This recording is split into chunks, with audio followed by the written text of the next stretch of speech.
পরিস্থিতি, কখনো এটা ভালো থাকে, আবার কখনো মন্দ হয়ে যায়। কখনো এই পরিস্থিতি আমাদের পক্ষে থাকে, আর কখনো এই পরিস্থিতি অনুযায়ী আমাদের চলতে হয়। কোনো বিকল্প থাকে না। কিন্তু যখনই এই পরিস্থিতি খারাপ হয়ে যায় তখন কি করা উচিত সেই প্রশ্ন মনে জেগে ওঠে। পরিস্থিতি যখন প্রতিকূল হয় তখন আমরা কিছু হারালে তা হারিয়ে ফেলি, ঠিক আছে, কিন্তু যা বাকি আছে সেটা আমরা আগলে রাখতে পারি। পরিস্থিতিকে সামলে রাখার চেষ্টা আমরা অবশ্যই করতে পারি, শুধু সেটুকুই আমাদের হাতে রয়েছে। কিন্তু এর থেকেও বড় সমস্যা আছে, অহংকার। কখন প্রবেশ করে আমরা জানতেও পারি না। এই অহংকার আপনাকে বুঝতেও দেবে না যে আপনি সত্যি কিছু হারিয়েছেন। আপনার কিছুই যাবে আসবে না।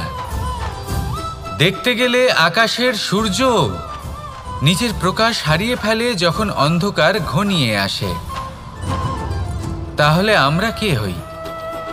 ওনার সামনে তো কিছুই নই। এই অহংকার আমাদের দমন করতেই হবে। এটা বিশ্বাস করতে হবে যে এই সমগ্র সৃষ্টিতে আমরা শুধুমাত্র একটা কণা, তার থেকে বেশি আর কিছুই নয়। বিশ্বাস করতে হবে যে আমরা ততটাও বড় নই যে কখনোই কিছুই হারাবো না। এবার যেদিন এই জ্ঞান আপনি আত্মস্থ করে নিজের আচরণ পাল্টাবেন, মনে রাখবেন সেই দিনই অহংকারকে দমন করতে আপনি পথে অগ্রসর হয়ে পড়েছেন। এই অহংকারকে দমন করুন আর আমার সাথে ভালোবেসে বলুন, রাধা রাধা। তালা অনেক পুরনো একটা আবিষ্কার। যবে থেকে এই সংসারে বহুমূল্য বস্তু নির্মিত হয়েছে তবে থেকেই এই তালা নির্মাণ হয়েছে। তবে থেকে এর ব্যবহার করা হয়েছে যাতে উচিত সময় এলে পরে আমরা আমাদের বহুমূল্য জিনিসগুলো সুরক্ষিত রাখতে পারি এবং সময় এলে পরে বের করে সেগুলি ব্যবহার করতে পারি। এবার একটা গুরুত্বপূর্ণ তথ্য আছে যেটা জানা অত্যন্ত গুরুত্বপূর্ণ, এবং সেটা হলো যে একটা তালা নির্মাণের পূর্বে তা খোলার যন্ত্র অর্থাৎ তার চাবিটি নির্মাণ করা হয়, এবং এটাই জীবনের খুব বড় একটা শিক্ষা প্রদান করে যায়। আমাদের জীবনে যখনই কোনো সমস্যা আসে তখন ভয়ভীত হওয়ার কোনো দরকার নেই, কারণ এই প্রকৃতি, এই ঈশ্বর এই সমস্যার সমাধান তথা এর চাবি আগে থেকেই নির্মাণ করে রেখে দিয়েছেন।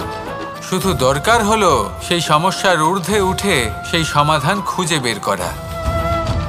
মানুষ অনেক সময় সমস্যা দেখে ভীত হয়ে পড়েন, চিন্তিত হয়ে পড়েন, নিজের বিবেক হারিয়ে ফেলেন।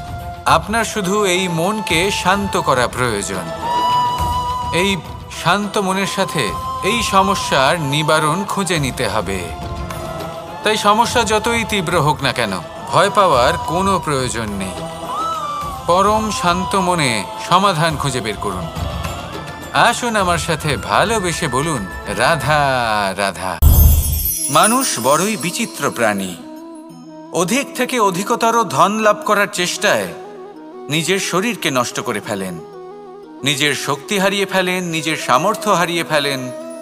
আর যে ধন লাভ করেন সেটা কোথায় যায়? সেই শক্তি, সেই সামর্থ্যকে আবার ফিরে পাওয়ার জন্য। আর কিছু মানুষ জীবন এমনভাবে যাপন করেন যেন তা কখনোই শেষ হবে না, কিন্তু শেষ তো সবারই হবে। আর যখনই শেষটা কাছে চলে আসে তখন মানুষ এটা বুঝতে পারেন যে সে জীবনকে উপভোগ করেননি। তার কারণটা কি? লালসা। এই লালসা জন্ম দেয় লোভকে, আর এই লোভ জন্ম দেয় আপনারই বিনাশকে। সেই জন্য আজ আপনার কাছে যা কিছু আছে, যেমনটা আছে তার সাথে জীবন যাপন করুন, পূর্ণরূপে যাপন করুন।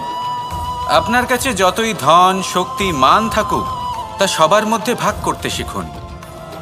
ভাগ করলে ভালোবাসা বাড়ে, আর এই ভালোবাসা দ্বারা জীবন আরও সুখময় হয়ে ওঠে। তাহলে আসুন আর আমার সাথে ভালোবেসে বলুন, রাধা রাধা। মানুষ সত্যের সাথে অবগত হবার জন্য ব্যাকুল হয়ে থাকে, চিরকাল চেষ্টা করতে থাকে। জন্ম থেকেই তার মনে এই ইচ্ছে জাগ্রত হয় সত্যিটা কি সেটা জানতে। এবার এই ইচ্ছে এটা পূর্ণ কিভাবে করা যেতে পারে? কারণ মনে হয় যে জ্ঞান অর্জন করলেই এই ইচ্ছে পূর্ণ হতে পারে।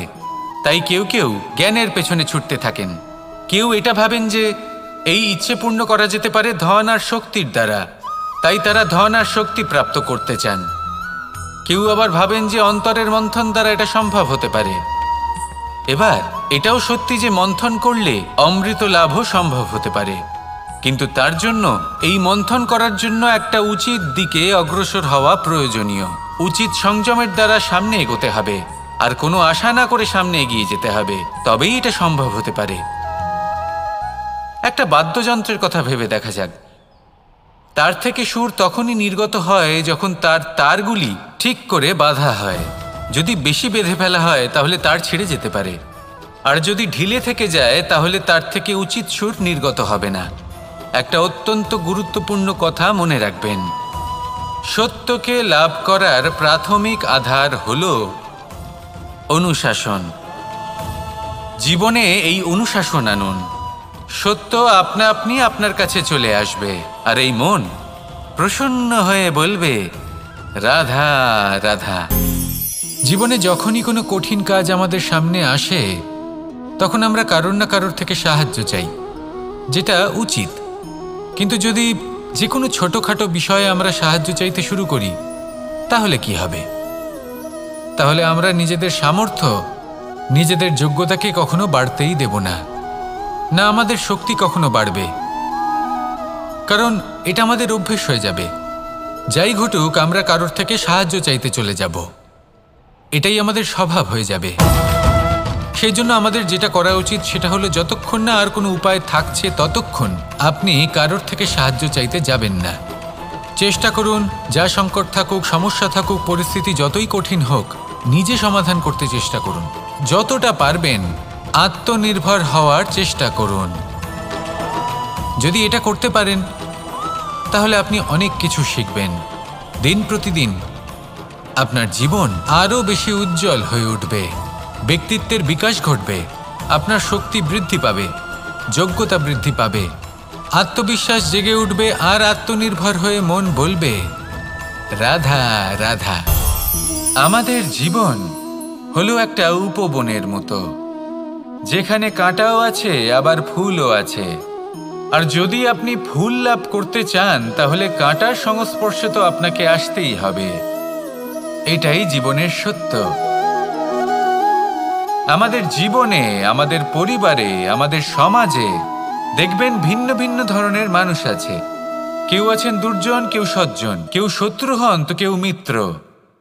যদি আপনি দুর্জনদের কাছে যান তাহলে শুধুই কষ্ট পাবেন, যদি আপনি শত্রুর কাছে যান তাহলে ঝামেলায় জড়িয়ে পড়বেন। তার চেয়ে ভালো আপনি সজ্জনদের কাছে যান, আনন্দ এবং জ্ঞান লাভ করবেন। নিজের মিত্রদের কাছে যান, আপনি সাহস লাভ করবেন। আরও একটা কথা বলি, এই জীবন এত বড়ও নয় যে আপনি প্রত্যেক সমস্যায় প্রত্যেক মানুষের সাথে ঝামেলায় জড়াবেন। শুধু যার সাথে আপনার মনের মিল হবে তাকে প্রণাম করুন, আর যার সাথে মনের মিল হবে না তাকে দূর থেকে প্রণাম করুন। কিন্তু মনের মধ্যে থেকে প্রেমের বোধ কোথাও যেতে দেবেন না, কারণ এই ভালোবাসাই শেষ মুহূর্তে আপনার উচিত পথ প্রদর্শন করবে। তাই এই ভালোবাসাকে মনে জাগ্রত রাখুন, আর এই ভালোবাসার সাথেই বলুন রাধা রাধা। কোনো এক সময়ের কথা, একজন জেলের একটা ছোট্ট পুত্র ছিল। সে ভাবল যে আমি আমার বাবার মতোই মাছ ধরব। তখন সে একটা লাঠি নিল, তাতে দড়ি বাঁধল, আর সেই দড়ির মুখে যে কাঁটা বিঁধে থাকে তাতে চারা ঝুলিয়ে জলে ফেলল আর বসে থাকল। কিছু সময় পরে জলে একটি তরঙ্গ দেখা গেল। ও বুঝতে পারল খুব বড় একটা মাছ ফাঁদে পড়েছে। ও বল প্রয়োগ করলো, সেটা টানার চেষ্টা করলো, মাছও বল প্রয়োগ করলো, আর শেষে যেটা হলো সেই দড়ি ছিঁড়ে গেল আর মাছ বেঁচে পালিয়ে গেল। দেখুন, ও অনেক চেষ্টা করলো কিন্তু অসফল হলো। কখনো অধিক বল প্রয়োগ করলো, আবার কখনো কম বল, কিন্তু কিছুতেই সফল হলো না। ও পঞ্চমবার প্রচেষ্টা করলো, না বেশি বল প্রয়োগ করলো না কম, ততটাই বল প্রয়োগ করলো যতটা পর্যাপ্ত, ঠিক ততটাই বল, যতটা বল সেই মাছ প্রয়োগ করলো। আর শেষ পর্যন্ত জীবনে প্রথমবার ও মাছ ধরতে সফল হলো। এবার এই কথার সারমর্ম কি? ভারসাম্য। এটাই হলো জীবনের সবথেকে বড় নিয়ম। আমাদের সবার জীবনে সমস্যা রয়েছে, কখনো মন দিয়ে ভেবে দেখবেন। জীবনে যদি কোনো ক্ষুদ্র সমস্যা বা ছোট সমস্যা থাকে আর সেটা সমাধান করার জন্য আপনি বেশি চেষ্টা করছেন, তাহলে তার দ্বারা সমাধান হয় না, বরং আরও বিপদ বেড়ে যায়। যখন কোনো বড় সমস্যা থাকে আর আপনি কম চেষ্টা করতে থাকেন, তখন সমাধান হয় না, তা চলতেই থাকে। শুধু এটাই হলো ব্যাপার। জীবনের সমস্ত সমস্যার একটা ভারসাম্য বজায় রাখা, যদি এটা আপনি শিখে ফেলতে পারেন, জীবনটা আপনার হাতের মুঠোয় থাকবে। আসুন আমার সাথে ভালোবেসে বলুন, রাধা রাধা। মানুষের জীবনে স্বচ্ছতার একটা আলাদা গুরুত্ব আছে।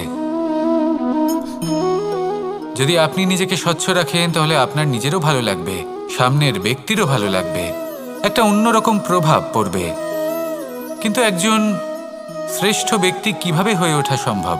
যার মধ্যে গুণ আছে, শিক্ষা আছে, শুভ চেতনা আছে, যিনি সৎকর্ম করেন। কিভাবে হব সেই ব্যক্তি যার মধ্যে জ্ঞান আছে? শুধুমাত্র স্বচ্ছ থাকলে তো তা হওয়া সম্ভব নয়।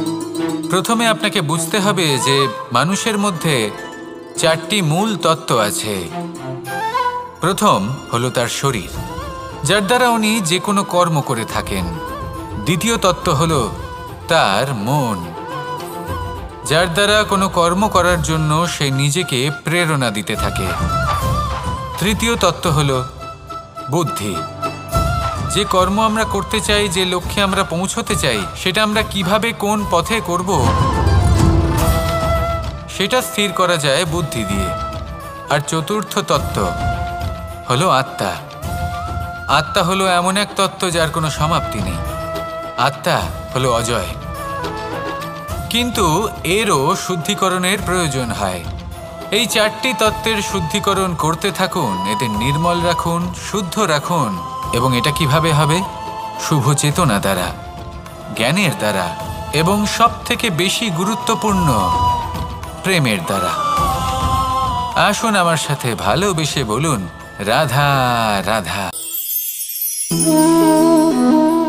একে বালি বলুন, মাটি বলুন বা ধুলো বলুন, এ দিয়ে কত কিছু করা সম্ভব। এ দিয়ে আপনি নিজের বাসস্থান নির্মাণ করতে পারেন, প্রাচীর গড়ে তুলতে পারেন, অট্টালিকা নির্মাণ করতে পারেন। কিন্তু যদি এই বালিকে আপনি মুষ্টিবদ্ধ করে রাখতে চান, তাহলে তা হাত থেকে ফসকে যাবে। আপনি কখনোই একে মুষ্টিবদ্ধ করতে পারবেন না। এরকমই হয় আমাদের জীবন, আর এরকমই হয় সময়। এই মুষ্টিবদ্ধ করা বালির মতো। সময়কে আমরা বাধা দিতে পারবো না, আটকেও রাখতে পারবো না। এ হলো প্রবাহমান। জন্ম থেকে মৃত্যু পর্যন্ত এই যে সময়, তা খুবই সীমিত। আর এই সময় আমরা যেটাই করি তার দ্বারাই আমাদের মূল্য নির্ধারিত হয়। আর এই সংসার থেকে চলে যাওয়ার পরেও এই সংসার এই সব কর্মের জন্যই আমাদের মনে রাখে। তাই যদি আপনি এটা ভাবেন যে আজ যে কর্ম করার ছিল আমি না হয় কাল করে নেব, কাল আমার লক্ষ্যে পৌঁছানোর কথা ছিল আমি পরশু পৌঁছব, না, এই সময় খুব মূল্যবান, একে নষ্ট করবেন না। এই সময়কে সদ্ব্যবহার করুন, মহান হবার পথে অগ্রসর হন। একে যদি মুষ্টিবদ্ধ করে রাখার চেষ্টা করেন, এই সময় থেমে থাকবে না। আসুন আমার সাথে ভালোবেসে বলুন, রাধা রাধা। আমরা চাই বা না চাই, আমরা সবসময় নয় কোনো না কোনো লক্ষ্যের দিকে এগিয়ে চলেছি বা কোনো না কোনো যুদ্ধ করেই চলেছি। যেমন যে যুদ্ধ মনের মধ্যে চলছে সেগুলো হলো অন্তর্মনের যুদ্ধ, যেমন পরিবার প্রতিপালনের যুদ্ধ, কর্তব্য পালনের যুদ্ধ, কোনো প্রিয়জনকে না হারানোর যুদ্ধ। এসব যুদ্ধ মনের মধ্যে চলে এবং সেদিক থেকে দেখতে গেলে আমরা হলাম এই সংসারের সব থেকে বড় যোদ্ধা, তাই না?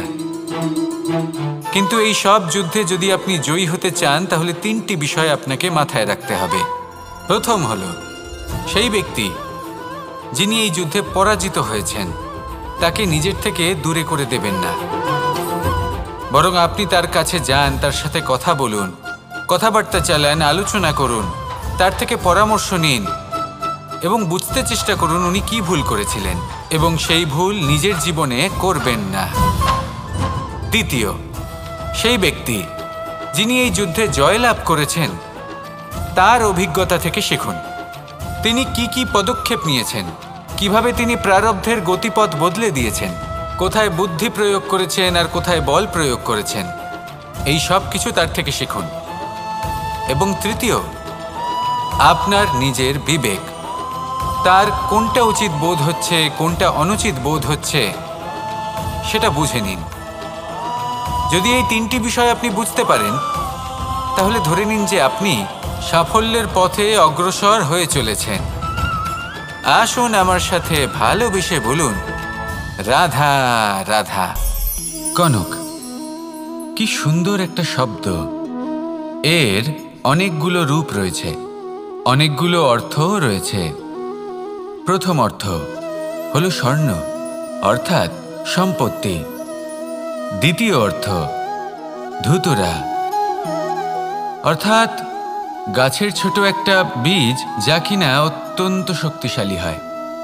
যদি বেশি মাত্রায় এর প্রয়োগ করা হয় তাহলে এটা বিষময় হয়ে উঠতে পারে। এই হলো সেই ধুতুরা যার প্রয়োগ মহাদেবের পুজোতে করা হয়।